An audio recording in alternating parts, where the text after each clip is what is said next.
आज मु मलकानगिरी रे जिला गस्तरे आसଥିଲି।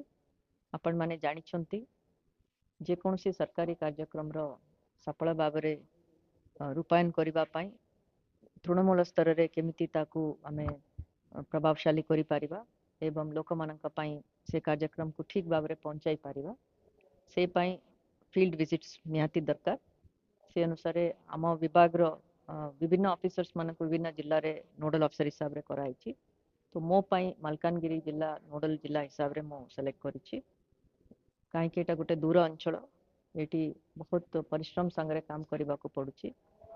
तो आज आमे विभिन्न कार्यक्रम देखिलु।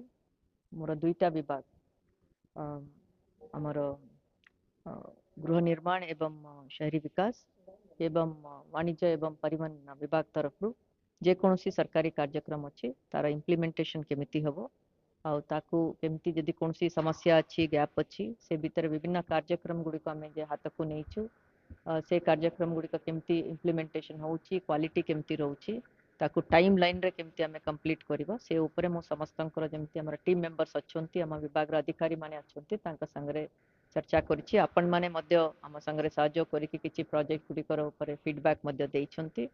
निश्चय आमे चेष्टा करिवु केमिति सरकारी कार्यक्रम बहुत सफल भाबरे लोकन को पाखरे पहुंची पारिबा। विभिन्न काम चालिछि मु भी आज देखि के आसीछि। आरएनडी संगरे कथा हेछु किछि अल्प काम गुडी को रहि जाइछि।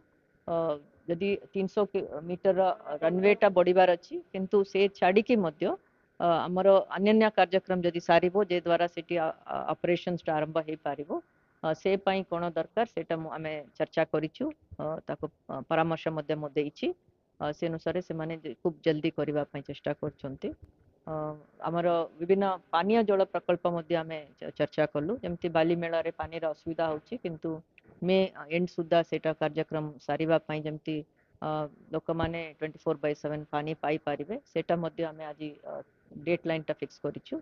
आपण देखिथिबे बस स्टैंड कार्यक्रम अछि हमर विभिन्न अर्बन बॉडी रा तांकर निजर ऑफिस बिल्डिंग विभिन्न कार्यक्रम जे विकासमूलक कार्यक्रम गुडी को आमे टाइमलाइन देइछु जे अनुसार से माने ठीक टाइम रे ताको कंप्लीट करि पारिबे।